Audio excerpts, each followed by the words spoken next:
Que a suficiente graça e a maravilhosa paz de Cristo sejam com todos nós. 16º encontro à distância. Pela 4ª vez estaremos celebrando a ceia do Senhor em nossa casa. Hoje vamos iniciar nosso tempo de louvor a Deus, relembrando o primeiro versículo do Salmo 136. Rendei graças ao Senhor, porque Ele é bom, porque a sua misericórdia dura para sempre.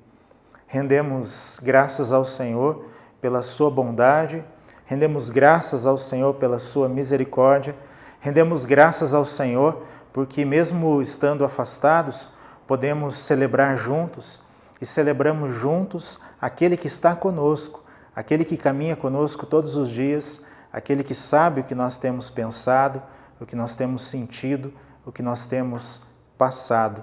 Rendemos graças ao Senhor porque Ele é bom e porque a sua misericórdia dura para sempre. Vamos cantar?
Leitura bíblica para nossa reflexão, carta do apóstolo Paulo aos Romanos, capítulo 4, versículos 18 a 21. Abraão, contra toda a esperança, em esperança creu, tornando-se assim pai de muitas nações, como foi dito a seu respeito. Assim será a sua descendência. Sem se enfraquecer na fé, reconheceu que o seu corpo já estava sem vitalidade, pois já contava cerca de 100 anos de idade, e que também o ventre de Sara já estava sem vitalidade. Mesmo assim, não duvidou, nem foi incrédulo em relação à promessa de Deus, mas foi fortalecido em sua fé e deu glória a Deus, estando plenamente convencido de que Ele era poderoso para cumprir o que havia prometido. Uma frase que se destaca nesse texto é que Abraão creu contra a esperança. Essa frase chama a atenção não só pelo seu significado na vida de Abraão, mas na vida de todos aqueles que ousam crer contra a esperança. Se nós buscarmos na história de Abraão, vamos lembrar que aos 75 anos de idade, Deus lhe apareceu e disse que ele seria pai de uma numerosa descendência. 75 anos de idade, sem filhos. Ele já idoso, um aposentado, digamos assim, sua esposa a vida inteira estéril e aos 75 anos recebe a promessa de que seria pai de uma grande nação. Os anos vão passando e com cerca de 86 anos Ismael nasceu, fruto de um arranjo daqueles que o ser humano tenta fazer para tentar ajudar Deus naquilo que Deus precisa fazer. Um arranjo mal feito, com várias implicações, mas ainda assim contando com a misericórdia de Deus, que providenciou que este filho de Abraão também tivesse descendência. O fato é que Abrão, que até aquele momento, cujo nome até aquele momento significava grande pai, ainda não tinha filhos. E aos 99 anos de idade, Deus lhe aparece novamente e diz assim: agora eu vou mudar o seu nome. Ao invés de Abrão, grande pai, você passará a se chamar Abraão, com mais uma letra A. E esta letra faz toda a diferença no significado do seu nome, porque ele passa a ser o pai de muitas nações. Mas ainda assim, um pai sem filho.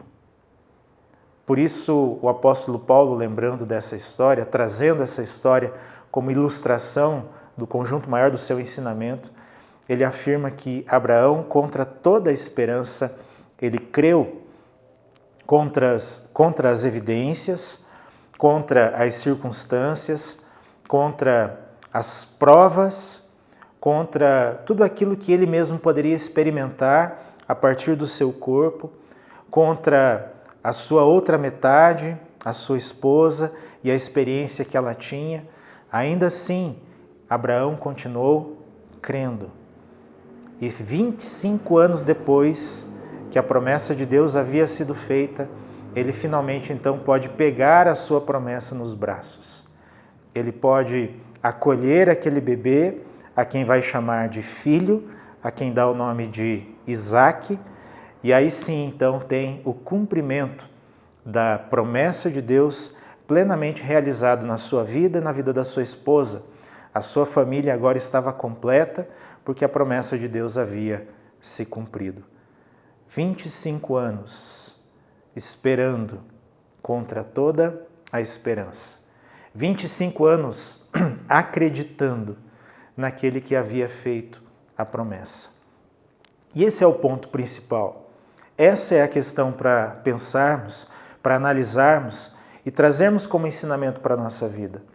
Abraão não estava crendo nas circunstâncias que se tornariam mais favoráveis. Abraão não estava dependendo das suas posses, das suas condições. Abraão não estava acreditando que ele sozinho conseguiria resolver aquilo. Ele não acreditava que tinha recursos para isso, porque ele olhava para o seu próprio corpo e percebia que já era impossível, mas foi justamente no momento em que todos os recursos acabaram. Foi justamente no momento em que toda a razão se manifestava contrária. Foi justamente nesse momento que Deus cumpriu a sua promessa, para ficar enfatizado na vida daquele que é chamado de pai da fé, que é Deus quem age.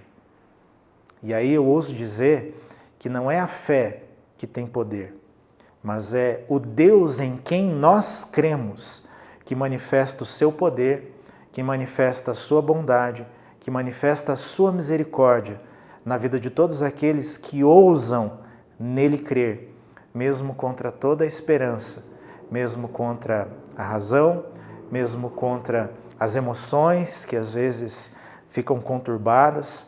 Ainda assim, aqueles que ousam crer podem desfrutar desta promessa de Deus, que é a palavra dele que se cumpre. E uma outra questão para pensarmos aqui em relação ao testemunho que o apóstolo Paulo faz aqui nesse texto do Abraão, é que ele se fortaleceu na fé e glorificou a Deus. Eu fico pensando que, por muito menos, nós glorificamos a nós mesmos, desejamos glorificar a nós mesmos, desejamos ficar famosos, desejamos que a nossa fé talvez seja elogiada, mas Abraão, depois de tanto tempo esperando para receber a sua promessa e tendo ela nos braços, tendo a sua família completa, ele glorificou a Deus. E isso vai ser demonstrado, inclusive, na sequência da história, porque quando o menino já tinha crescido um pouco e Deus o pede em sacrifício, Abraão, mais uma vez, creu na palavra de Deus, na promessa de Deus que não volta atrás, nesta palavra que não volta vazia. Não porque ele seria vitorioso, porque a sua fé seria reconhecidamente grande. Não.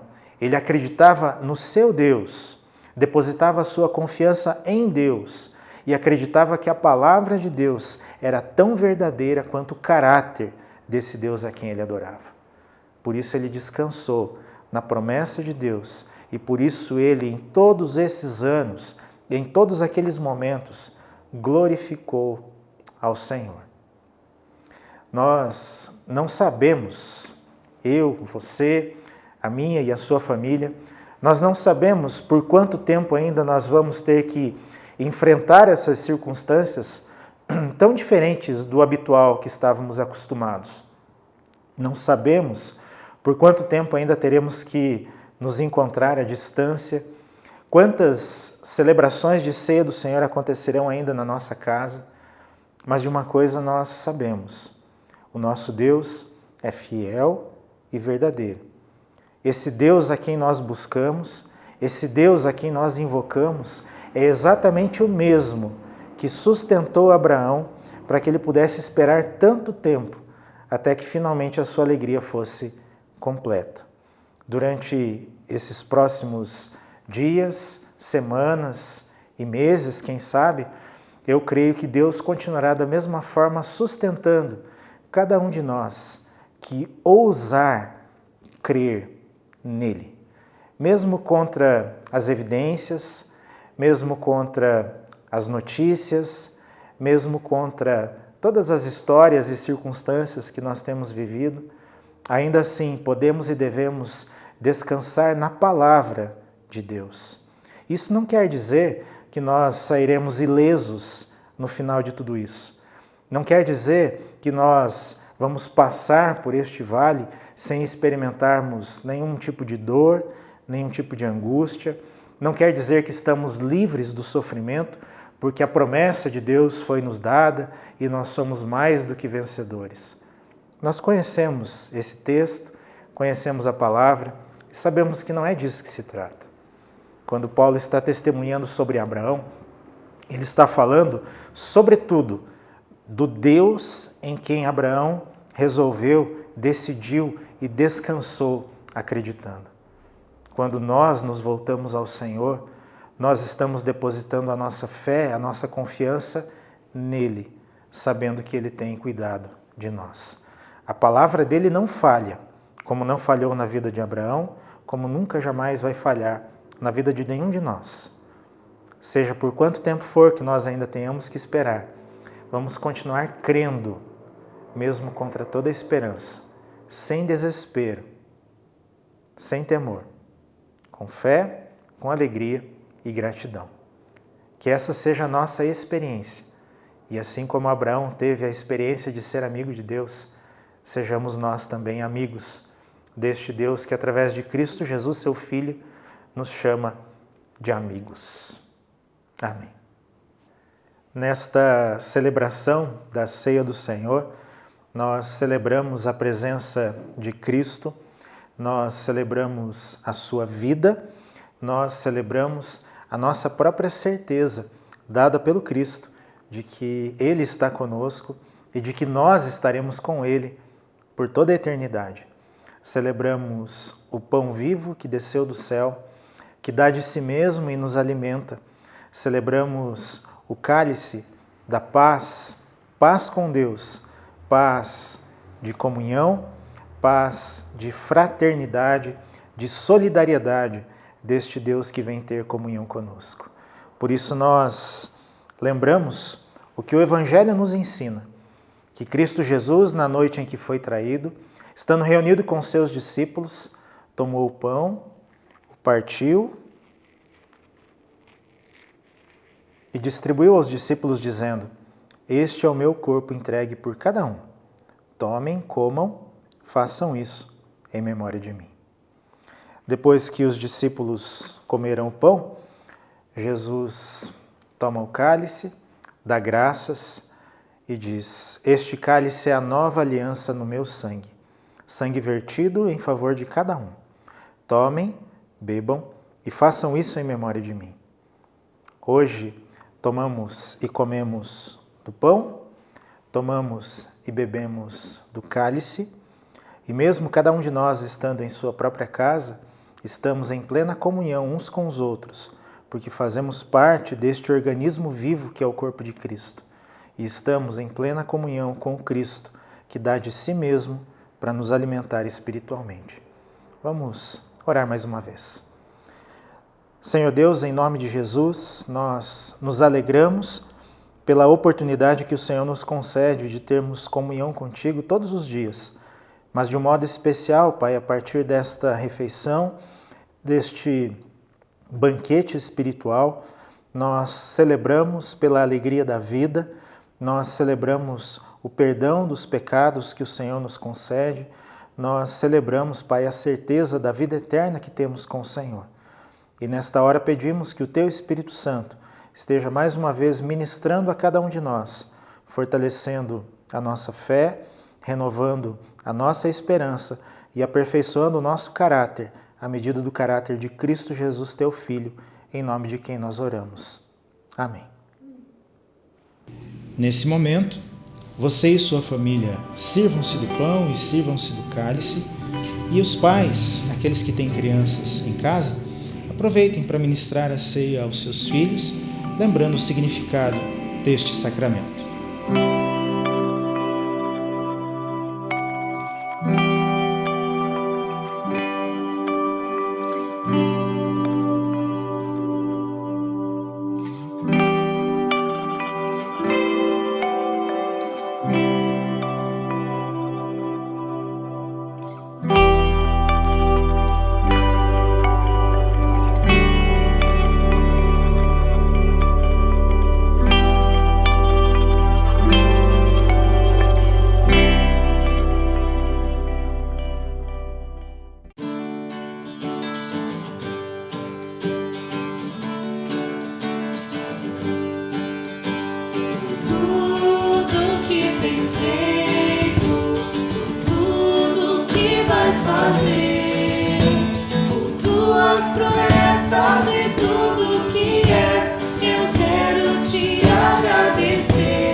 A saudade de todos nós estarmos juntos para o momento de celebração da ceia só vai aumentando, mas a expectativa que nós criamos em Deus, eu acredito que alimenta a nossa esperança de que num tempo muito breve isso pode acontecer. Não sabemos quando será, mas sabemos que vai ser um dia muito alegre, muito festivo para todos nós. Por enquanto, o que nos resta fazer é cada um de nós continuarmos realmente nos cuidando dos nossos familiares e buscando a Deus, alimentando a nossa esperança no Senhor, mesmo que as circunstâncias sejam contrárias, para continuarmos crendo, mesmo contra a esperança. Vamos orar mais uma vez? Senhor Deus, em nome de Jesus, nós te louvamos por esse tempo em que nós podemos nos encontrar, mesmo à distância, sabendo que o Senhor tem cuidado de nós, sabendo que a Tua palavra tem nos alimentado, tendo essa experiência contigo, Deus, de sermos supridos, de sermos sustentados em momentos tão diferentes, tão difíceis. Mas em todas estas coisas, em todos esses momentos, realmente sentimos a Tua presença, sentimos, Deus, a proteção do Senhor, a Tua provisão, a Tua bondade e a Tua misericórdia. Ao Senhor nós celebramos e ao Senhor pedimos que as Tuas boas mãos continuem estendidas sobre todos nós, para que continuemos firmes, sendo fiéis ao Senhor e assim também sustentados e livres de todo mal, para que o Teu nome seja glorificado através da vida de cada um de nós. Que assim seja, Senhor, para o louvor da Tua glória, em nome de Cristo Jesus pedimos. Amém. E que a graça maravilhosa de Cristo Jesus, nosso Senhor e Salvador, o amor eterno e bondoso de Deus, o nosso Pai, a comunhão, as consolações, a coragem e o conforto do Santo Espírito de Deus repousem sobre a sua vida, sobre a sua família e toda a Igreja de Cristo hoje e sempre. Amém.